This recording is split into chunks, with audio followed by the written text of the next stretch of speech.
Bayangkan sebuah negara di mana kamu bisa bertemu dengan perusahaan multinasional raksasa, menjejakkan kaki tepat di garis khatulistiwa, atau bahkan mencicipi lebih dari 100 olahan pisang berbeda. Kedengarannya mustahil ya? Tapi semua itu nyata adanya di Ekuador. Negara kecil di Amerika Selatan ini memang dikenal luas berkat keindahan alam liar. Kepulauan Galapagos dan megahnya pegunungan Andes. Namun, dalam perjalanan kali ini kita akan menyelami sisi lain dari Ekuador, sebuah dunia yang penuh dengan aturan hidup unik, kebiasaan tak terduga, dan budaya yang mungkin belum pernah kamu bayangkan sebelumnya. Ayo kita temukan bersama 15 fakta paling unik dan pengalaman luar biasa yang hanya bisa kamu temui di negeri ini. Pengobatan tradisional di dataran tinggi. Ngomong-ngomong soal dataran tinggi, Ekuador punya banyak wilayah dengan ketinggian ekstrem. Wisatawan yang baru pertama kali datang sering mengalami gejala mabuk ketinggian seperti pusing atau kesulitan bernapas. Terlebih kalau kamu nekat mendaki Andes tanpa persiapan, efeknya bisa lebih serius. Tapi tenang saja, orang lokal di sini sudah terbiasa dan punya solusi ampuh. Mereka akan menyarankan kamu untuk banyak minum air putih, menghindari alkohol dan kafein. Tapi rahasia yang paling manjur justru berasal dari alam teh coca. Yop, daun coca sudah digunakan oleh masyarakat adat Amerika Selatan selama berabad-abad sebagai bagian dari tradisi. Di dalam daun ini memang terkandung alkaloid termasuk senyawa kokain yang jelas dilarang di banyak negara. Tapi di Ekuador, minum teh coca adalah hal yang lumrah, terutama untuk mengatasi mabuk ketinggian. Tapi ingat ya, membawa daun coca keluar dari negara ini adalah tindakan ilegal. Jadi cukup dinikmati di sini saja. Dipukuli dengan daun jelatang demi menyucikan jiwa. Yang lebih mengejutkan lagi di Ekuador, ada orang tua yang rela membayar agar anak-anak mereka dipukul dengan daun jelatang. Bukan karena kekerasan, tapi karena kepercayaan bahwa ritual ini bisa membersihkan jiwa dari energi negatif. Masyarakat di sini percaya pada kekuatan curandero atau penyembuh tradisional. Mereka yang disebut limpiadores ini diyakini mampu mengusir sial penyakit, bahkan roh jahat, hal-hal yang katanya tak bisa disembuhkan oleh dokter biasa. Selama berabad-abad, para penyembuh ini menggunakan berbagai tanaman suci untuk merawat dan menyucikan tubuh dan jiwa. Kamu bisa dengan mudah menemukan bahan-bahannya di pasar-pasar tradisional, terutama di ibu kota. Misalnya, serai digunakan untuk meredakan peradangan guayusa, dipakai sebagai stimulan alami. Dan yang paling terkenal, batang pohon guava yang memiliki daun tajam seperti jelatang. Sementara orang dewasa datang untuk disucikan, para ibu membawa bayi mereka agar mendapat perlindungan spiritual dari jamoni makhluk cahaya yang dipercaya menjaga kemurnian sang anak. Untuk mencoba ritual ini, kamu harus siap. Tubuhmu perlu telanjang agar lebih efektif, lalu dipukul dengan ranting guava untuk mengusir energi buruk. Setelah itu, kamu akan dipukuli lagi, kali ini dengan gulungan ramuan wangi seperti daun mint dan kayu manis untuk meredakan rasa perih. Di akhir sesi, tubuhmu akan dipijat lembut dengan kelopak bunga mawar segar. Tradisi ini telah begitu dalam tertanam di masyarakat dataran tinggi Andes. Dan kalau kamu cukup berani menahan sedikit rasa sakit dan hal-hal yang tak biasa, siapa tahu hasilnya bisa membuatmu tercengang. Ternyata kepercayaan lokal kadang menyimpan kekuatan yang tak terduga. Jangan tampil mencolok saat berada di Ekuador. Sebelum kita bicara soal keindahan alam atau kekayaan budaya, Ekuador ada satu hal penting yang harus selalu diutamakan: keselamatan diri dan barang-barang pribadi. Salah satu masalah paling umum yang sering dialami para wisatawan di sini adalah pencopetan. Para pencopet dan pencuri ponsel di Ekuador dikenal sangat lihai dan licik. Mereka dengan mudah mengincar turis yang membawa ransel besar, kamera mahal, atau ponsel pintar yang mencolok. Itulah sebabnya penting sekali bagi kita untuk berbaur dengan warga lokal dan tidak menarik perhatian berlebihan. Sebisa mungkin hindari terlalu sering menggunakan ponsel di tempat umum dan simpan barang-barang berharga seperti perhiasan, alat elektronik, atau uang tunai di tempat yang aman. Saat makan di restoran atau naik transportasi umum, pastikan tas selalu berada di dekat tubuh kita. Para pencuri sering memakai trik untuk mengalihkan perhatian seperti menumpahkan air atau membuat keributan kecil sebelum akhirnya mencuri barang tanpa kita sadari. Dan yang paling penting, jika kamu sampai berhadapan langsung dengan pencuri, berikan saja apa yang mereka minta. Yang terpenting adalah menjaga keselamatan diri. Pengalaman dirampok bukan hanya membuat stres, tapi bisa langsung merusak keseluruhan perjalanan kita di Ekuador. Jadi tetap waspada dan jangan pernah meremehkan kemungkinan ini. Negeri Seribu, cara menyantap, pisang. Kalau kamu merasa bosan makan pisang dengan cara yang itu-itu saja, coba datanglah ke Ekuador. Di sini ternyata ada lebih dari 100 cara berbeda untuk menikmati buah satu ini. Ya, Ekuador benar-benar tergila-gila pada pisang. Dari pisang mentah hingga pisang matang dari goreng direbus. Hingga dijadikan bahan utama makanan manis maupun gurih, pisang ada di mana-mana. Dalam hidangan penutup sup, makanan utama camilan kue sampai es krim, semua bisa dibuat dari pisang. Bayangkan saja, dalam 3 minggu pertama tinggal di sini, saya makan pisang lebih banyak daripada yang saya makan selama 1 tahun penuh di kampung halaman. Padahal saya bukan penggemar berat pisang, tapi saya harus mengakui kreativitas masyarakat Ekuador dalam mengolah pisang sungguh luar biasa. Mereka bisa menciptakan ratusan jenis hidangan dari satu jenis buah saja. Yang lebih mencengangkan lagi, Ekuador bukan cuma negara pemakan pisang, tapi juga pemasok pisang terbesar di dunia. Negara ini menyumbang sekitar 30% dari total ekspor pisang global. Berkat iklim tropis yang panas dan lembab, Ekuador mampu menanam berbagai jenis buah tropis. Meski hanya memproduksi sekitar 6% dari total pisang dunia, negara ini tetap menduduki posisi puncak dalam hal ekspor. Pisang dari Ekuador banyak dikirim ke Timur Tengah seperti Iran, Irak, dan Suriah, serta negara-negara Eropa Timur seperti Ukraina, wilayah yang iklimnya tidak cocok untuk menanam pisang. Daging marmut, kuliner khas yang tak terduga. Meskipun pisang mendominasi setiap sudut meja makan di Ekuador, tapi makanan paling ikonik di negara ini justru bukan pisang. Percaya atau tidak, salah satu hidangan khas yang paling terkenal di sini adalah daging marmut. Iya, marmut yang biasanya kita anggap lucu itu di sini jadi hidangan mewah yang wajib dicoba. Di Ekuador, marmut disebut cuy. Dagingnya dibersihkan dari jeroan, kemudian ditekan hingga pipih dan digoreng hingga keemasan dalam minyak panas. Aroma yang keluar saat dimasak sangat menggoda, manis, gurih, dan memikat. Biasanya disajikan bersama kentang atau jagung dan dinikmati di warung kecil atau di pedesaan yang masih menjaga tradisi lama. Harganya pun cukup mengejutkan. Satu porsi bisa mencapai $25, jauh lebih mahal dibandingkan setangkai 25 mawar yang hanya seharga $2,5. Bagi masyarakat lokal, cuy bukan sekadar makanan. Ini adalah simbol budaya, bahkan sering dianggap hadiah spesial dalam acara pernikahan. Namun, bagi wisatawan ada satu hal yang harus diperhatikan: kebersihan. Karena cara pengolahannya yang khas penting untuk memastikan tempat yang kamu kunjungi bersih dan terpercaya. Apalagi buat kamu yang sensitif soal kebersihan makanan, harus ekstra hati-hati kalau ingin mencicipi daging marmut di Ekuador. Lembah umur panjang. Kalau kamu ingin hidup lebih dari 100 tahun, mungkin kamu harus ikut kami ke tempat ini. Di kaki pegunungan Andes ada sebuah desa kecil nan damai bernama Vilcabamba yang sering dijuluki sebagai lembah umur panjang. Bahkan ada juga yang menyebutnya sebagai lembah keabadian. Dan bukan tanpa alasan. Desa terpencil ini telah lama menarik perhatian banyak orang kaya dari barat, juga para ilmuwan dan pakar kesehatan dunia. Soalnya, Vilcabamba dikenal sebagai desa dengan persentase penduduk berusia lebih dari 100 tahun tertinggi di dunia. Bayangkan ada cerita tentang warga di sana yang hidup sehat hingga usia 140 tahun. Nama Vilcabamba berasal dari bahasa Quechua yang berarti lembah suci.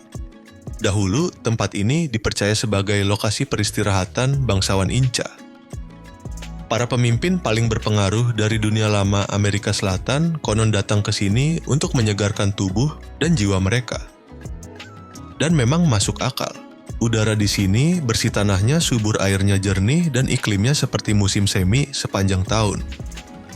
Buah dan tanaman obat bisa tumbuh tanpa henti selama 12 bulan penuh. Desa ini juga terlindungi oleh Gunung El Mandango, seakan dipeluk oleh alam. Penduduk setempat percaya bahwa roh dari gunung itu menjaga mereka dari bencana alam seperti gempa bumi atau letusan gunung berapi. Selama berabad-abad, kehidupan di lembah ini berjalan damai dan hampir tak tersentuh dunia luar. Sampai akhirnya pada tahun 1973, seorang dokter dari Universitas Harvard bernama Alexander Leaf menulis artikel di majalah National Geographic tentang panjang umur penduduk Vilcabamba. Sejak saat itu, dunia mulai melirik tempat ini. Pemerintah lokal melakukan sensus, dan hasilnya sungguh luar biasa. Dari total 819 penduduk, ada 9 orang yang berusia lebih dari 100 tahun. Salah satunya adalah Miguel Carpio, yang tercatat hidup hingga 123 tahun, dan seorang pria lain, Jose David, mencapai usia 102. Bandingkan saja di Amerika Serikat, hanya sekitar 3 orang dari setiap 100.000 penduduk yang mencapai usia 100 tahun. Sementara di sini jumlahnya bisa mencapai 1.100 per 100.000 penduduk. Luar biasa, bukan? Titik tertinggi menuju matahari. Kebanyakan dari kita pasti mengira Gunung Everest adalah gunung tertinggi di dunia. Tapi ternyata tergantung dari sudut mana kita melihatnya. Gunung Chimborazo di Ekuador justru memegang gelar sebagai titik di permukaan bumi yang paling dekat ke matahari, bukan Everest. Kalau diukur dari permukaan laut Everest, memang menjulang setinggi 8.848 meter, sedangkan Chimborazo 6.268 meter. Tapi, saat diukur dari pusat bumi, Chimborazo justru lebih tinggi. Puncaknya berada pada ketinggian 6.384.499 meter, sedangkan Everest hanya 6.382.410 meter.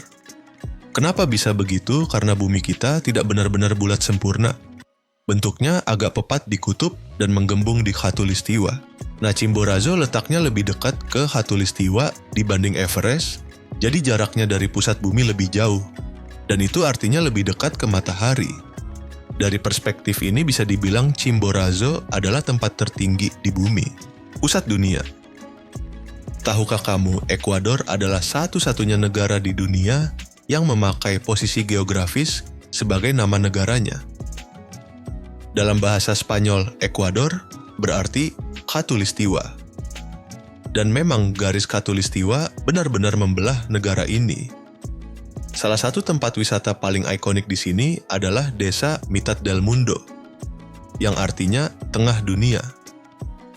Di sana ada sebuah monumen besar yang menandai garis khatulistiwa dan banyak wisatawan datang hanya untuk berfoto dengan satu kaki di belahan bumi utara dan kaki lainnya di belahan selatan. Seru banget ya. Tapi, menurut teknologi GPS modern, garis khatulistiwa yang sebenarnya berada sekitar 240 meter di sebelah utara monumen itu. Pemerintah setempat menjelaskan bahwa karena garis asli melewati daerah lembah yang sulit dijangkau, maka mereka membangun monumen sedikit bergeser demi alasan praktis. Waspada di perbatasan dan saat naik taksi Ekuador, memang negara yang kecil, jadi menjelajahinya tidak terlalu sulit. Tapi hati-hati, perbatasan antara Kolombia dan Ekuador dikenal cukup rawan karena aktivitas kelompok kriminal. Sebaiknya hindari kawasan ini. Di kota-kota besar seperti Quito dan Guayaquil, kita juga perlu waspada. Ada beberapa area yang dianggap tidak aman dan sebaiknya tidak kita kunjungi, apalagi jika sendirian atau malam hari. Misalnya, kalau kamu ingin melihat pemandangan dari patung besar di atas bukit di Quito, lebih baik jangan nekat jalan kaki naik taksi saja. Tapi, taksi pun harus pilih-pilih. Taksi bisa jadi pilihan terbaik setelah gelap, tapi pastikan itu taksi resmi. Idealnya, minta hotel tempat kamu menginap untuk memesankan taksi terpercaya. Kalau terpaksa, harus menumpang di jalan cari yang sudah terdaftar. Ciri-cirinya mudah dikenali plat nomor oranye di depan dan belakang nomor identifikasi besar di sisi mobil, serta kamera pengawas dan tombol darurat di dekat kursi penumpang. Angkutan umum memang murah dan bisa jadi cara seru untuk menyusuri kota, tapi kamu juga harus waspada karena risiko copet dan jadwal yang sering tak menentu. Aplikasi seperti Uber atau Cabify juga bisa jadi solusi nyaman dan aman, apalagi di kota-kota besar. Ternyata cukup banyak pilihan transportasi, tinggal pinter-pinter memilih mana yang paling pas buat kita. Ibu kota tertinggi di dunia. Bayangkan negara kecil ini menyimpan begitu banyak rekor dunia. Selain punya puncak gunung tertinggi di dunia, ibu kotanya juga tercatat sebagai yang tertinggi secara global. Quito, ibu kota Ekuador, berada di ketinggian 2.800 meter di atas permukaan laut, tepat di antara dua jajaran pegunungan. Kota ini dibangun tahun 1534 di atas reruntuhan kota kuno peninggalan suku Inca. Luar biasanya pada tahun 1978, Quito menjadi kota pertama di dunia yang diakui UNESCO sebagai warisan budaya dunia. Secara umum, Quito terbagi menjadi 3 bagian utara selatan dan pusat sejarah yang berada di bagian utara, tempat para wisatawan paling sering berkumpul. Kawasan kota tuanya disebut-sebut sebagai yang terbesar di seluruh Amerika. Dan selama puluhan tahun telah mengalami revitalisasi besar-besaran berkat dana dari Bank Pembangunan Inter-Amerika. Arsitekturnya begitu memukau penuh karakter lokal, lebih dari 40 gereja, dan biara 17 alun-alun dan puluhan museum tersebar di kota ini. Tak heran jika Quito dijuluki sebagai tempat suci Amerika. Sebuah kota penuh kejutan tinggi di langit kaya di budaya, surga bernama Galapagos. Rasanya seperti mimpi, tapi disinilah kenyataannya. Kalau kamu ke Ekuador tapi tidak menginjakkan kaki di Kepulauan Galapagos, sayang sekali. Tempat ini seperti surga tersembunyi bagi para pecinta alam. Banyak spesies langka dan terancam punah tinggal di sini. Lingkungannya masih sangat alami, liar, damai, dan tak tersentuh waktu. Tak heran jika Galapagos sering disebut sebagai salah satu kepulauan terindah di dunia. Ada berbagai kawasan konservasi dan taman laut yang melindungi ribuan makhluk menakjubkan, lebih dari 600 jenis tanaman, 400 spesies, ikan 58, jenis burung 22, reptil dan 6 mamalia. Termasuk yang paling ikonik kura-kura raksasa Galapagos yang bisa hidup hingga 150 tahun dan beratnya mencapai 250 kg. Bayangkan, kalau ingin menjelajah lebih dalam, kamu bisa ikut berbagai tur perahu mulai dari kapal kecil untuk 6 orang sampai yacht besar yang memuat hingga 100 penumpang. Lautnya tenang, cocok banget untuk berenang, main kayak atau paddleboard. Pantai-pantai seperti Tortuga Bay, Playa Ochoa, dan Playa Espumila terkenal dengan pasirnya yang bersih dan pemandangan yang memukau. Tapi yang paling dicari tetaplah pengalaman menyelam. Di bawah laut, kamu bisa bertemu lumba-lumba paus penyu laut, bahkan penguin. Seru sekali bukan? Dengan banyaknya pusat riset seperti Charles Darwin Research Station, Taman Nasional Galapagos, hingga kawasan konservasi laut, Galapagos pulau ini benar-benar surga bagi siapa saja yang mencintai alam dan satwa. Dan percayalah sekali, datang ke sini rasanya tak ingin pulang lagi. Topi Panama. Siapa sangka topi yang dikenal dunia sebagai topi Panama ternyata tidak berasal dari Panama. Nama ini mulai terkenal sejak tahun 1904 ketika Presiden Amerika Serikat saat itu, Theodore Roosevelt, mengenakan topi ini saat meninjau proyek pembangunan terusan Panama. Sejak saat itu, topi ini pun dikenal luas dengan nama Panama Hat. Namun, faktanya topi ini berasal dari pesisir barat Ekuador, tepatnya dari wilayah Manabí, tempat kelahiran Presiden Ekuador Eloy Alfaro, yang menjabat antara tahun 1895 hingga 1912. Di sini topi Panama awalnya merupakan bagian dari pakaian tradisional masyarakat setempat. Topi ini terbuat dari serat pohon Palma toquilla, tanaman langka yang hanya tumbuh di wilayah Ekuador. Bayangkan setiap helai serat dianyam dengan teliti oleh tangan-tangan terampil para pengrajin lokal. Tak heran hasilnya bukan hanya indah tapi juga sangat fungsional, ringan sejuk dan mampu melindungi dari panas terik tropis. Setelah diekspor ke Panama, topi ini langsung populer terutama di kalangan pekerja dan insinyur Amerika yang terlibat dalam pembangunan terusan Panama. Mereka menyukai topi ini karena nyaman digunakan di bawah matahari yang menyengat. Kalau kamu berkunjung ke Ekuador, jangan lupa beli satu untuk dibawa pulang. Topi-topi ini benar-benar dibuat dengan kualitas terbaik dan setiap helainya menyimpan cerita tentang warisan budaya yang luar biasa. Negara dengan gunung api terbanyak. Kalau kamu liburan ke Ekuador, jangan kaget kalau sewaktu-waktu tanah di bawah kaki terasa bergetar. Ternyata negara ini berada di salah satu wilayah paling aktif secara geologis di dunia. Getaran kecil hingga letusan besar bukan hal asing bagi penduduk lokal, semua itu adalah bagian dari kehidupan sehari-hari di sini. Ekuador berada di dalam cincin api Pasifik zona yang dikenal dengan aktivitas gempa dan letusan gunung berapi. Di sebelah selatan, ibu kota Quito terbentang dua jajaran pegunungan Andes yang sejajar dari utara ke selatan.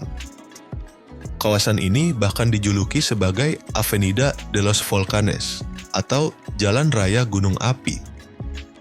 Salah satu gunung api paling terkenal di sini adalah Gunung Tungurahua, yang dalam bahasa lokal berarti tenggorokan api.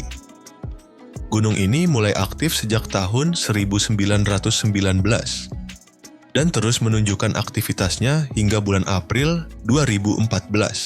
Aktivitasnya yang sering meletus menjadikannya salah satu gunung api paling aktif di planet ini. Meski begitu, pemandangan alam di sekitar gunung-gunung ini sungguh menakjubkan.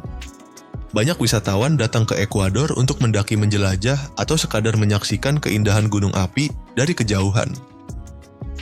Tapi, ingat kalau kamu berencana naik gunung di sini, pastikan untuk mempersiapkan diri dengan matang dan selalu mengikuti panduan keselamatan.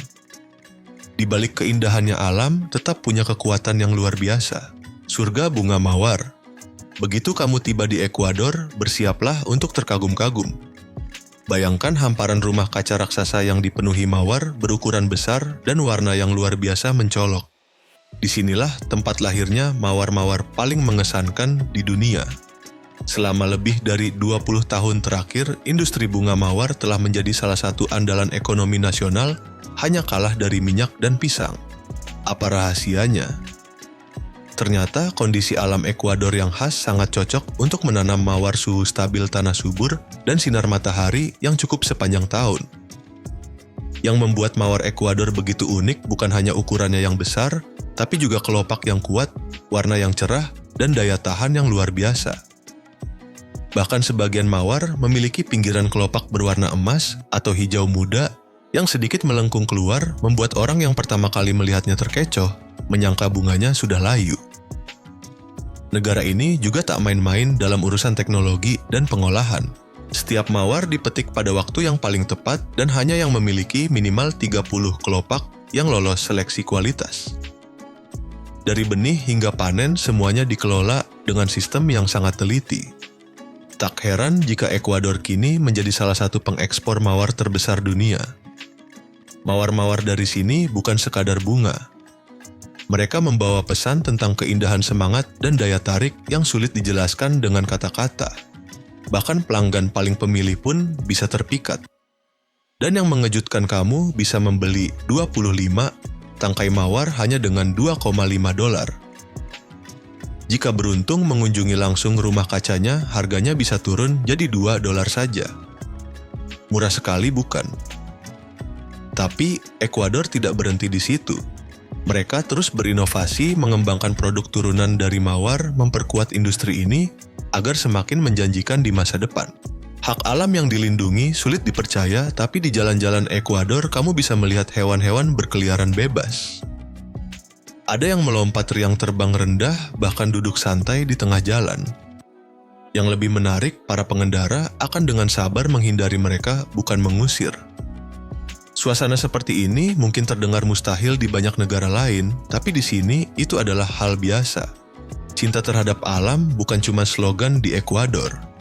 Pada tahun 2008, negara ini menjadi yang pertama di dunia yang secara resmi memasukkan hak alam ke dalam konstitusi mereka. Alam tidak lagi dianggap sekadar milik manusia, tapi diakui sebagai entitas yang memiliki hak-haknya sendiri, hak untuk hidup berkembang, dan memulihkan siklus hidup alaminya. Bayangkan betapa luar biasanya keputusan ini. Alam bukan lagi sekadar objek yang bisa dieksploitasi, tapi subjek yang harus dihormati dan dilindungi secara hukum. Konstitusi baru ini menciptakan bab khusus untuk perlindungan lingkungan, sebuah langkah progresif yang langsung mencuri perhatian dunia. Pendekatan hukum ini tidak hanya unik tapi juga menjadi contoh bagi gerakan perlindungan lingkungan global. Ekuador menunjukkan kepada dunia bahwa hidup berdampingan dengan alam bukanlah impian, melainkan sesuatu yang bisa diwujudkan lewat kebijakan nyata. Dengan segala keunikan dan keberanian dalam menjaga nilai-nilai alam serta budayanya, Ekuador tampil sebagai negara yang benar-benar berbeda. Dari bunga mawar yang memesona hingga konsep revolusioner tentang hak lingkungan, semua itu hanyalah secuil dari pesona luar biasa yang dimiliki negara ini. Semoga perjalanan kita kali ini bisa memberikan sudut pandang baru tentang keajaiban yang dimiliki Ekuador. Terima kasih telah mengikuti perjalanan ini bersama kami. Dunia masih luas dan masih banyak tempat menakjubkan yang menunggu untuk kita jelajahi. Sampai jumpa di petualangan berikutnya.